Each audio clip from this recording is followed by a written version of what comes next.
Hi.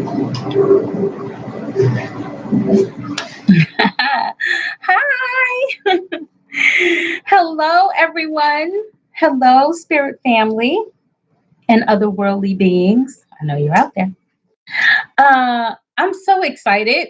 I'm so excited. This week has been beyond like euphoric and amazing. To all my Knicks family, congratulations. Congratulations, Spike. So, y'all, I was going to go to the parade, right? And I don't like parades. I don't like crowds like that. I feel very uncomfortable, insecure, just claustrophobic. But I was going to make my way because you know what? I was thinking I am going to celebrate Spike Lee, the ultimate fan, and I didn't go. But I did watch the parade on television, and I am so excited for. I'm excited for New York City. I am excited for all the true fans who have stuck it through these many years with the Knicks. Um, I just really am. You know, it's a euphoric feeling, and like I was discussing with my mom earlier, you know, the New York City is its own person. It has its own spirit. It has its own energy on its own, right? And the Knicks and New York, I think, represent the world stage. So you don't have to be from New York to want to celebrate New York. You don't. You don't. Um, so yeah, to all my Knicks family, we did it. Okay. That's one. And now it's Juneteenth. So for any of you who celebrate Juneteenth, happy Juneteenth. I I I implore you, and this isn't just for people who celebrate Juneteenth and Black people, Black Americans, people of color. This is for anyone who wants to make a difference. You know, I think these holidays are great, but what I think is even better is to get out there and make a difference small. There might be someone in front of you that can't afford their groceries. Maybe help them out. Like let's start like giving back on these holidays that come from an oppressive history. I think that's the way to break through. You know, support Black businesses, not because they're just Black businesses, but because economically we've been disenfranchised. And so I think if you got a human heart, you understand balance and you want balance. So happy Juneteenth, everyone. Happy New York Knicks, everyone. I think they're gonna look. I wouldn't surprise me. It wouldn't surprise me if the Knicks get a holiday and we get to take off on that actual day. I don't know what day. I don't know if it'll be the day of the parade or the day they actually won, but that's something to think about. Maybe we should make that a federal holiday. Anyway, I'm biased. Okay. So you know how we do. We got to do some inventory. So I'm in my chair. Are you all in your chairs? Are you comfy? Are you ready? Let's go. So we're going to start this office hours by breathing. Whew. You know how we do. So we're going to take a deep breath in. Whew. And breathe out. And this is just about at first paying attention to your breathing. So you take a deep breath in and breathe out. And you want to breathe in from your diaphragm and breathe out. Okay, this time around, I want you to breathe in, and when you breathe out, I want you to relax your neck. So breathe in and relax your neck. Again, I want you to breathe in and relax your shoulders. I want you to breathe in relax your head. I want you to breathe in And relax your back. Take a deep breath in and relax your arms. Take a deep breath in and relax your legs. You can open your eyes. So we're starting from a place of calm. We've regulated our body, our nervous system to some point, and now we can start the conversation. So for anyone, this is my second time. I am Dr. Indy, that as you can see, and I started office hours so we could do this. So we could have at least an hour or so to breathe. I have questions that people have asked me, and I will do my best to answer them. Um, but this isn't a judgment. This is a judgment-free zone, even though my tone may change. I'm going to let y'all know I am sarcastic by nature. I believe in a little humor when I cry, and that's what I do. So um, let's get into it. And you're welcome to call. You know, I have a 1-800 number, as you can see at the bottom. I've posted every time. But if you want to, you can call me at 1-855-437-4639. 1-855-437-4639. You can call now. I will pick up.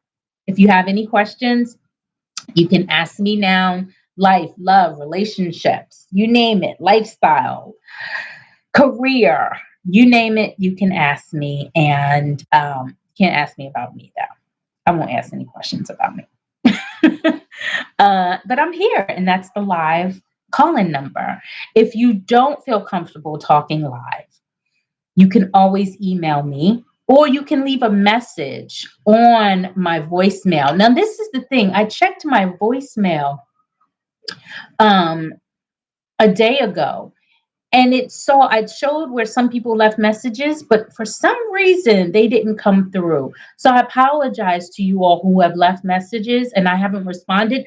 I just haven't gotten the message. So I'm going to have to check and call the company and see what's going on with that. If you didn't, if I didn't answer, it's because I didn't hear it. So what I want you to do, if you've called, or if any of you ever call and have a problem with the hotline, email me, thedrindy@gmail.com. Put it in an email real quick, and I can always answer it, when I come on the next show. Okay. So let's get to it. We have a couple of people to get to today. Very interesting, by the way. Okay, let's start with oh, okay. Daniel. He's in Los Angeles and he's 19. Oh, okay. Well, first of all, Daniel, thank you for feeling comfortable in sharing what you have, with me and with others. This is, hey, Dr. Indy. I come from a very traditional Asian family, and my parents have sacrificed a lot for me. Oh, it's nice for you to acknowledge that. They want me to become a doctor, but my passion is filmmaking and photography. Every time I try to talk about it, they say I'm being irresponsible and throwing my future away. I feel guilty for disappointing them, but I also feel like I'm suffocating living someone else's dream. How do I choose myself without losing my family? Wow, this is a layered question, Daniel. Um, I don't know your family dynamics, so I can't speak on the love and the support your family show you. You did say they made sacrifices, so that sounds like in their way, they love you, right? In their way, they're giving you what they think is best for you from them. At some point, you're 19. At some point, you will be fully immersed in your own life. And those outside of you, literally outside of your body, you will find that they will fit or they won't fit. You will be comfortable with them or you won't be comfortable with them in your life. And all titles aside, a title is a title. A title is not a person. People are going to do and be who they are. This is the thing. You're 19, and I think, I'm not sure if you're living with your family, but if you are, it's always good to have a backup plan, right? Or at least something stable so that when you disagree with others, including your family, you don't have to rely on them. Okay. It's very hard to live with someone and be in a situation where you're depending on them and you want your freedom. It's always better to be independent. So I would say, to answer your question, you're not going to lose your family. And if your mother and father or your family decide not to engage with you, not to speak with you, not have you a part of the family because you made a life choice that works best for you or that you know is in your spirit to fulfill, then that's the bridge you're going to have to cross. A lot of times, the hardest part isn't making the decision to do what we want to do. It's not being able to do what we want to do because we may have to sacrifice people who don't fit. That is not easy. And just know that no one should be allowed to manipulate you. No other human being should be allowed to judge your path. That's between you and the creator. They play a part in it because they're in your life, but they don't control it. But I want you to understand that it's always great to have a safety net, to have a backup plan. Maybe being some form of doctor if you're good at it. That's another thing too. Are you capable of being a doctor? That's a really very precise profession. And so if you're not and you know that, then maybe that's a conversation you need to have with your parents. Like, listen, mom and dad, I am not capable of this. I get woozy when I see blood, or I don't want to have that much schooling. Um, Maybe there's another backup plan or something that you can do that's secure and stable as a profession while you pursue your photography and your film career, right? And so definitely pursue your dreams because the worst thing is never doing it. It's not doing it and failing. It's just never pursuing it at all. And then while you're doing it, having something stable, not so your parents can feel secure, but because you want to be secure. So I don't think you're going to lose your family. You should always choose yourself because you were put here for a purpose. And the mere fact that you got up this morning and you were breathing, you still have a purpose. So I hope that helps just a little. And if not, and you want to speak more, email me, thedrindy@gmail.com. We can set up some time to talk and you can vent, and maybe I can get a clearer, more precise picture of what's going in the home. So, but thank you. Thank you. And I wish you well. I look at where I am. I'm a creative. Okay.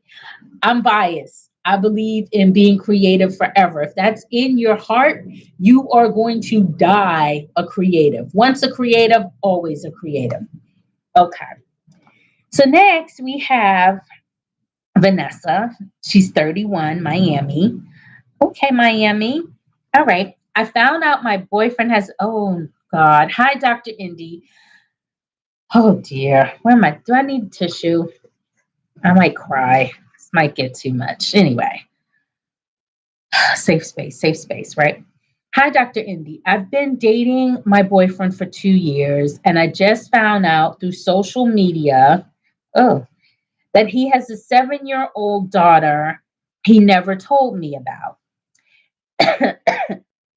He says he didn't tell me because, excuse me, guys, he was afraid I'd leave. I think that was the spirit. Me coughing on this one, that was spirit. He was afraid I'd leave. Now I'm questioning everything. If he could hide a whole child, what else is he capable of hiding? I love him deeply, but trust feels shattered. Is this something relationships can recover from? No. Okay. So you are now going to question everything because the person you love deeply isn't the person you love deeply. Do you understand? This person that you were loving was someone that you thought was there, but the real person is there now. How do you hide a child? I don't have any children, but there's something about someone that hides a child that's just sinister to me. It's very dark. And you're right. If you can hide a child, what else can you hide? I tend to think that people that hide so that their personality isn't compromised are sociopaths. And sociopaths, they do harmful things. I'll just put it like that. So I absolutely, in my opinion, since that's all this is, I don't feel safe for you staying in this relationship. Because when you got together, the little girl was 5. You said it's been 2 years. She's now 7. So those are 2 years of her growth. You could have been in her life. Did he not want you in her life? What was he's still in the mother's life? What There's so much, and it's messy. And you're 31 and you don't have children, I presume, because you didn't mention them. Do you want children? And if you do, would you want your children to be hidden if you had them with this man? There's just so much. But guess what the beautiful thing is? You don't have to stay in it. You don't have to ask those questions. You don't have, if anything, think about asking questions now moving forward so that maybe you don't attract that type of person. What was it that was going on in your life at the time that this person felt comfortable being around you and hiding who he really was? Well, actually, he didn't hide who he really was. He was lying. He's always been a liar. He didn't become a liar after he dated you. But I need you to really think about what it was, because I'm sure there were red flags. You can't hide a child but so long. Did he have a burner phone? Was he speaking to the mother on days you all weren't together? Do you all live together? Were you put in place? Were you only an option? Have you felt like all these 2 years you were just an option? And what does that look like? Okay, this is what an option looks like. Let's say you work a 9 to 5 and you only have weekends free, right? Recreation time, downtime, dinners, whatever, movies. And he knows that. And he calls you up on a Sunday night before Monday when you're supposed to go back to work and asks if you want to go out to dinner. But he was busy Friday night and all day Saturday. You're an option. And I'm making it extreme so that when you go back, because I'm giving you homework, right? You're gonna go back and you're gonna make a list. Okay. And this is going to be the list. The list is going to be all the times you felt uncomfortable after a conversation, after a question, after a cancellation, um, all the times you felt uncomfortable if you asked for something and he couldn't deliver. I want you to make a list. There may be so many you don't know, but I want you to make a list. And girl, if it's over 10, 2 years, no, no. So, because I want you to see and create a boundary for yourself, not for him, not for another relationship, for yourself. Boundaries are for us, they're not to protect us, it's not a wall. A boundary is something that you know innately you will not go beyond. It represents you. Like I have a boundary. I have a few actually. I have a few boundaries, and they're mine. I don't expect anyone else to understand, but I'll give you one, and it's extreme. In dating, in relationships, I would not date anyone who didn't love animals. Oh, Dr. Indy, they're animals. That no, they're beings. And it's passion for me. I really believe in my soul that animals are very precious, and we owe it to ourselves to protect them, especially since we know we've my dog is snoring on the phone right on the floor right now. Especially since we've decided to domesticate them, we have a responsibility to them, right? And I love them. Before I was born, I had a dog. I was born with a dog as family. The dog sleeps in the bed. The dog gets real food. It is what it is. So, because I know that about me, my boundary is to protect me. It's protecting my value system. Do you see what I'm saying, you guys? Like it's boundaries are about us. So for you, Vanessa, I need you to create some boundaries. And maybe next time it's if there is a child involved, you will not pursue the relationship until you know you are serious with this guy and you meet the mother. Before the child, you meet the mother. Or the new boundary could be maybe you don't date men with children because it's a lot of responsibility, and even though they're not your children, just as a grown human being, that child is precious and you have a responsibility to protect as well. Don't have, so there's a lot to think about. Can a relationship recover from this? Many relationships have recovered from lies.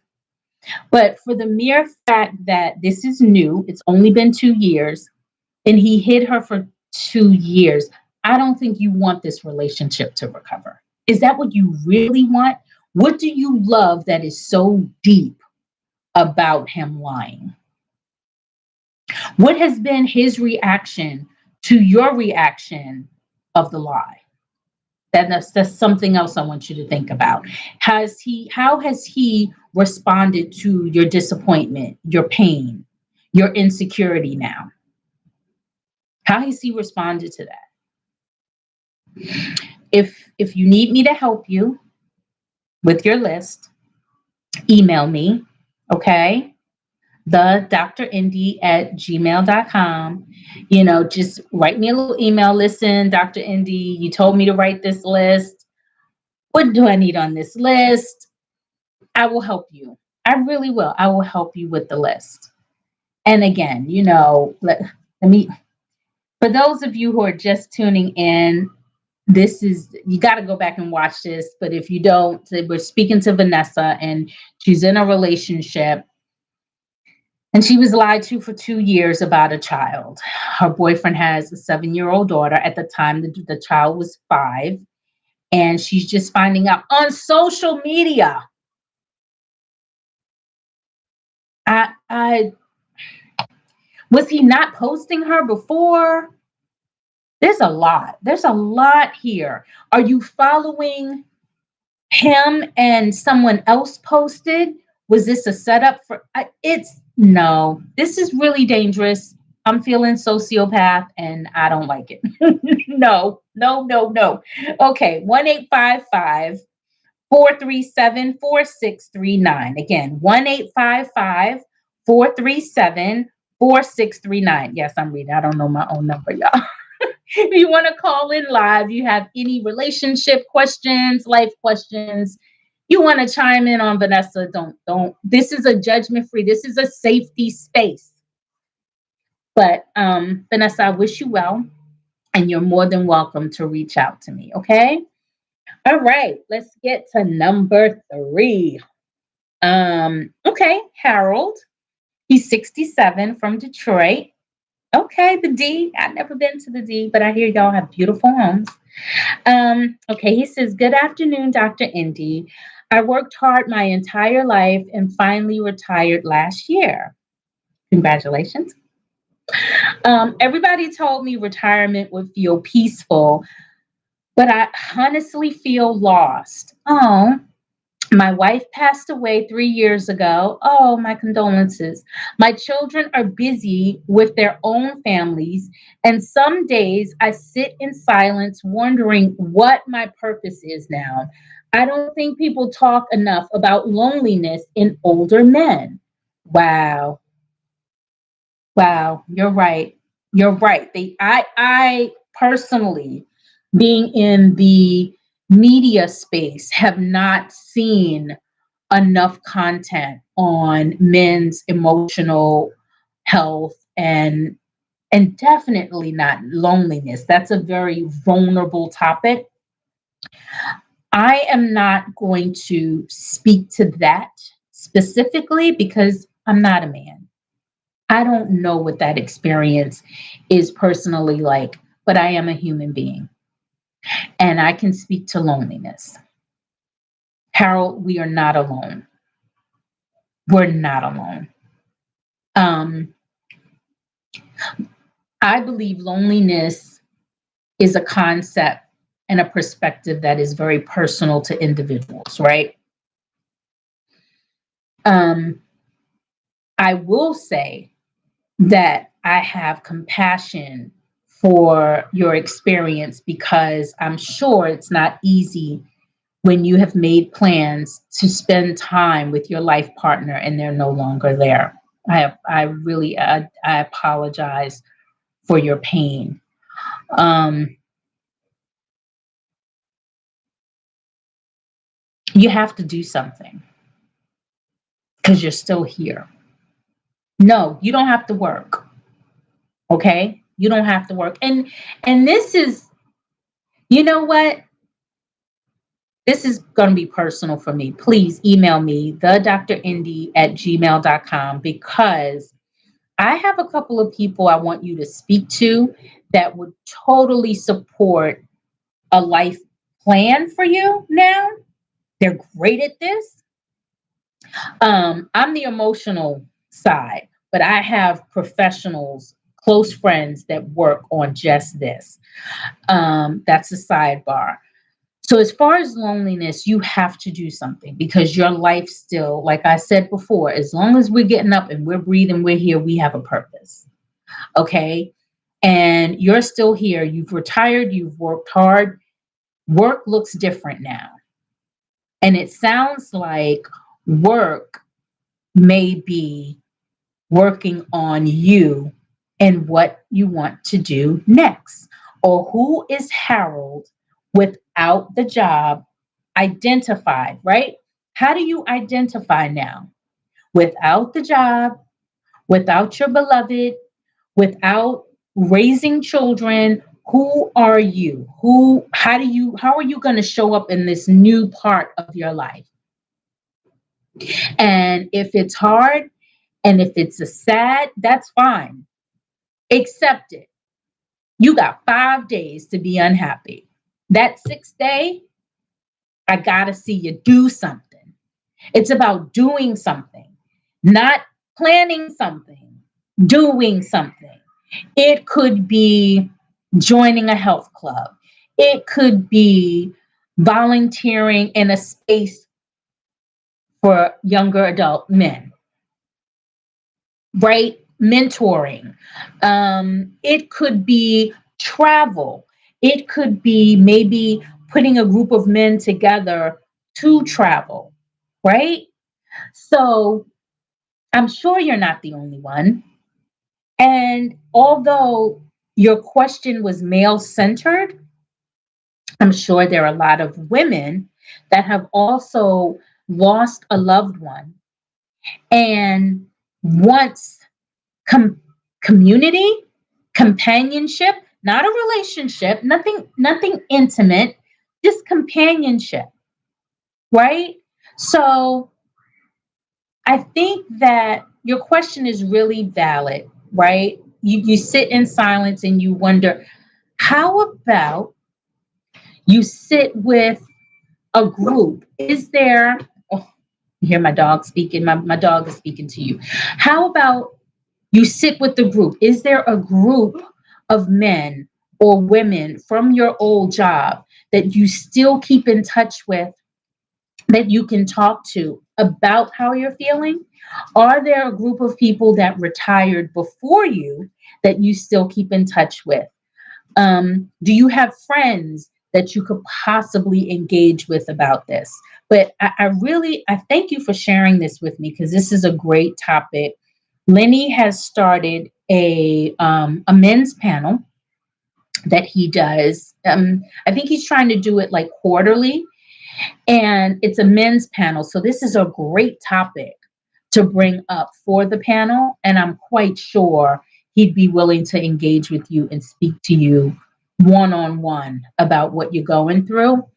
But I think it's your time. It's time to look at what your life looks like moving forward. Okay. You were this person for however many years you worked, and your identity is in that experience, and that's fine. But guess what? You got more living to do. And there are millions of people on the planet to do it with. So I applaud you. I applaud you for reaching out. Thank you for sharing that with me. Again, my condolences for your beloved. And I hope that you can find peace in knowing that your life is not over. Okay. It's a new beginning. And you know what, too, you guys, and this is for everyone who's listening that isn't going through this experience. We spend so much time doing, we don't know how to be. That's not an easy thing. There's the doing of life as a human being, and then there's the being.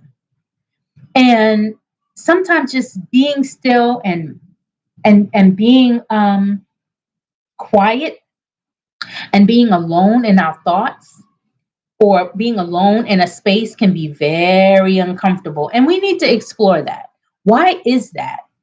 You know, we spend all these years doing, raising kids, buying things, paying bills, working, all the things that we don't know how to be. So then, who are we if we don't identify with all those things?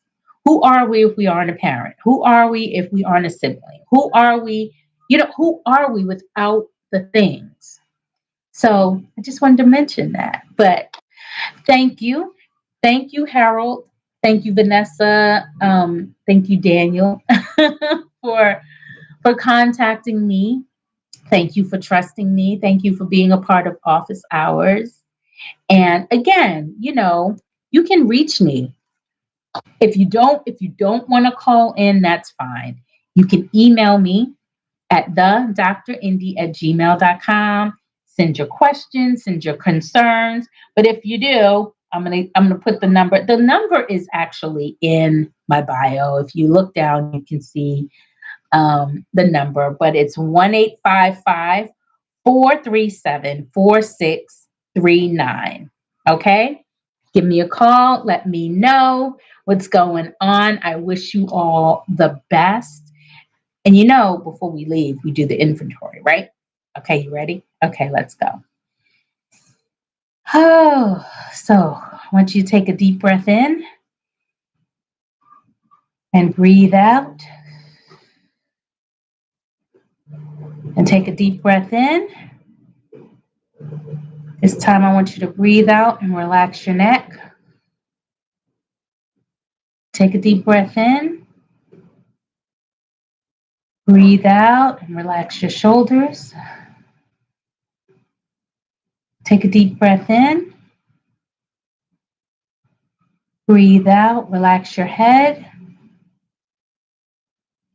Take a deep breath in. Breathe out, relax your arms.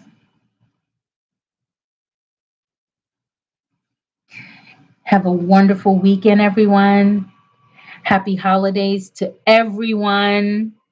Go out. It's going to be a beautiful weekend. Hopefully, where you are. I am in New York proper. And I'm just so grateful. Remember, gratitude is the lifestyle. Food and fashion is the prayer. I'll see you on the next office hours.